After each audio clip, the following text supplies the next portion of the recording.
আমি আমার এখান থেকে শহর অনেক দূরে। দেখেন এখানে কোনো বাড়ি ঘরের কোনো বাউন্ডারি নাই, একদম খোলা। আমি এখন যেখানে দাঁড়ায় আছি সামনে একটা বাড়ি, তার বাড়ির পিছন সাইড, যে কোনো দিক থেকে আপনি ইন করতে পারেন। কোনো বাড়িতেই কোনো চৌকিদার নাই, কোনো বাউন্ডারি ওয়াল নাই, সিসি ক্যামেরা নাই।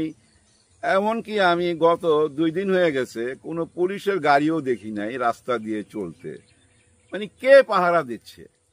আসলে এখানে সমাজকে পাহারা দিচ্ছে, একে অপরকে চিনে জানে, ওনারাই ওনাদেরকে পাহারা দিচ্ছে। আর শহরে দেখেন বাউন্ডারি তো থাকেই থাকে, আবার চৌকিদারও থাকে। হ্যাঁ, চৌকিদারও থাকে, সিসি ক্যামেরা থাকে, আরো কত পুলিশ র্যাব টহল দিচ্ছে। তার মধ্যেও বুঝছেন কোনো নিরাপত্তা পাই না আমরা খুঁজা।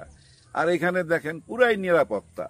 আসলে শহরে যারা আমরা থাকি, বহু দেশ থেকে আসছি তো, মানে বহু জেলা থেকে আসা মানুষ, কেউ কাউকে চিনি না। আপনারা দেখবেন খেয়াল কইরা এমনও মানুষ আছে যে আমার পাশের ফ্ল্যাটে কে থাকে আমি জানি না। হ্যাঁ, এরকমই হয়। যেমন আমি যেখানে থাকি আমার 4 তলায় একজন ডাক্তার, উনি বড় একটা হাসপাতালের ডাক্তার ছিল। উনি একা থাকতো, ওনার ছেলে মেয়ে বিদেশে থাকতো। তো বুয়া আইসা রান্না কইরা দিয়া যাইতো, কিন্তু সেদিন বুয়া আইসা দরজার বেল টিপতেছে, উনি খোলে নাই, বুয়া চইলা গেছে। পরের দিন আবার আসছে, বেল টিপছে, খোলে না। উনি তখন যায় দারোয়ানকে জিজ্ঞেস করছে যে উনি কি বাইরে গেছে? আমি গতকালকে আইসা ফিরে গেছি, আজকেও ফিরে যাচ্ছি। না, উনি তো বাইরে যায় নাই। এর মধ্যে ম্যানেজার আসছে, প্রত্যেকটা বিল্ডিং এর একটা ম্যানেজার থাকে। সে সিসি ক্যামেরা ফুটেজ চেক কইরা দেখলো যে না, উনি তো বাইরে যায় নাই। পরে যাই হোক, তালা চাবি খুইলা দেখা গেল উনি মৃত পইরা আছে।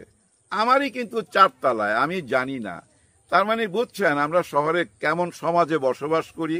আসলে সমাজ আছে এই গ্রামে। হ্যাঁ, এই গ্রামে সমাজ আছে। তবে এই গ্রামে একটা কথা ভাই খুব ভাইরাল হয়েছে, জামাতে ইসলামের। সেটা কি জানেন?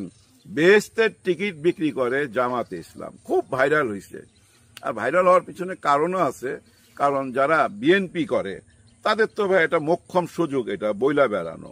কেন বলবে না? এরকম কথা কি হয় নাই? আকার ইঙ্গিতে হয়েছে। শুধু জামাতে ইসলাম না, আমি 10টা ভিডিও দেখাইতে পারুম, দিলে ভাই ওই যে কপিরাইট দেয়, দিমু না। 10টা কেন, আমি 100টা ভিডিও দেখাইতে পারুম। সব দল থেকেই জান্নাতের টিকিট বিক্রি করা হচ্ছে। বলা হচ্ছে ভাই আমার এখানে মার্কায় ভোট দেন, আপনি সরাসরি ওনার সঙ্গে যোগাযোগ করতে পারবেন। আসলে ব্যাপারটা হয়েছে কি জানেন? একটা ছোট্ট গল্প বললে আপনারা বুঝতে পারবেন। এক লোক গাড়ি দিয়ে যাচ্ছিল, খুব মেজাজে, খোশ মেজাজে যাচ্ছিল, গান শুনতেছিল। ড্রাইভার গাড়ি চালাচ্ছিল। ড্রাইভার হঠাৎ গানটা কমায় দেয়, গাড়িটা থামায় দেয়, কারণ সামনে ওয়াজ হচ্ছে, রাস্তা হালকা জাম আছে। ড্রাইভার গান বন্ধ করাতে ওই যে ধনী মানুষটার মুড অফ হয়েছে। এই গান বন্ধ করলা কেন? স্যার ওয়াজ হইতেছে তো, এই জন্য মানুষের খারাপ ভাববে। আচ্ছা। হঠাৎ কইরা ওনার কানে ওয়াজের কথা ভাইসা আসতেছে। ওইখানে যে ওয়াজ করতেছে উনি বলতেছে, মানে ওই মাওলানা বলতেছে যে আপনার যা কিছু আছে সব কিছু এই দুনিয়াতেই রাইখা যাইতে হবে, খালি হাতে যাইতে হবে, উপরে কিচ্ছু নিয়ে যাইতে পারবেন না। এটা তার মাইন্ডে ঢুকে। কি বলে কিচ্ছু নিয়ে যাইতে পারুন না? কারণ কি জানেন? বড় লোকের একটা ইগো প্রবলেম আছে, তার এটা মাইন্ডে লাগছে। কি কয়, নিশ্চয়ই কোনো উপায় আছে কিছু উপরে নিয়ে যাওয়ার। আমার যে ধন সম্পদ এটা আমি উপরে নিয়ে যাইতে চাই, দেখি কে আমার এই বুদ্ধিটা দিতে পারে। উনি এটা খুব মাইন্ডে নিয়ে উনি অফিসে চলে গেল এবং ওনার কর্মচারীদের ডাকলো। ফ্যাক্টরিতে ওনার 10,000-এর উপরে কর্মচারী আছে। সবাইকে ডাইকা জিজ্ঞেস করলো যে আমাকে যে উপদেশ দিতে পারবে যে আমার এই ধন সম্পদ আমি উপরে নিয়ে যাইতে চাই, সে ব্যবস্থা যদি কেউ কইরা দিতে পারে আমি তাকে 10 কোটি টাকা দেব। সবার মধ্যে মুখ চাওয়া চাই, সবাই ভাবতেছে কি বলে স্যারের কি মাথা খারাপ হয়ে গেল? কেউ কোনো উত্তর দিতে পারলো না, সবাই চইলা গেল। ঘরে বৈশা আছে। এর মধ্যে তার বাসার খুব খাস চাকর আছে একটা, তার সে আইসা বলতেছে যে স্যার আপনি যে আপনার সয় সম্পত্তি ধন সম্পদ সব উপরে নিয়ে যাইতে চান, এটার ব্যবস্থা কইরা দিতে পারবে একজন কে? এখানে একজন জামাত ইসলামের প্রার্থী দাঁড়াইছে, তারা নাকি জান্নাতের টিকিট বেচতেছে, আমি শুনছি। তাইলে আপনি তাকে ডাইকা কথা বলেন, নিশ্চয়ই সে একটা ব্যবস্থা কইরা দিতে পারবে। তার তো মাথার মধ্যে ঢুকা গেল, হ্যাঁ কথা ঠিক, সঙ্গে সঙ্গে ডাকছে। আর যাকে ডাকছে সে তো ভাই প্রার্থী, হায় হায় এত বড় ধনী লোক ডাকছে, উনি ছুইটা চলে আসছে। আসার পর বলতেছে, আমার এই ধন সম্পদ সবকিছুর একটা অংশ আমি উপরে নিয়ে যাইতে চাই, আমার অ্যাডভাইস করো। তুমি যদি আমার অ্যাডভাইস করো, তোমারে আমি ভোট দেবো। তো সত্যি তো আমারে ভোট দিবেন? আমি যদি আপনার একটা রাস্তা দেখাইতে পারি, যদি আপনি আমাকে ভোট দিবেন, কথা দিলেন, ওকে, তাহলে শুনেন। আপনি তো কিছুদিন আগেই আমেরিকায় গেছিলেন। হ্যাঁ গেছিলাম। তো ওইখানে কি বাংলাদেশের টাকা নিয়ে গেছিলেন? না, আমি ডলার নিয়ে গেছি ওইখানে। ও আচ্ছা, তারপর ওইখান থেকে কই গেলেন? ওইখান থেকে আমি ইংল্যান্ডে গেছিলাম আমার একটা কাজে। তো তাহলে ইংল্যান্ডে যাওয়ার সময় কি আপনি ওই ডলার নিয়ে গেছেন? না, আমি ওই ডলার চেঞ্জ কইরা পাউন্ড নিয়ে গেছি। ও আচ্ছা, তারপরে কোথায় গেলেন? এরপরে আমি চলে আসলাম ইন্ডিয়াতে, দিল্লিতে। ওইখানে আপনি কি নিয়ে গেলেন? ওই পাউন্ড? না না, ওইখানে আমি রুপিয়া নিয়ে গেছি, ওই কারেন্সি চেঞ্জ করে, মানে পাউন্ড চেঞ্জ করে আমি রুপিয়া নিয়ে গেছি। তো তাহলে আপনি তো পৃথিবীর বহু দেশেই ঘুরছেন। হ্যাঁ ঘুরছি, তো সব দেশেই তো আপনি কারেন্সি চেঞ্জ করে যাইতে হয়েছে, ওই দেশের কারেন্সি নিয়ে যাইতে হয়েছে।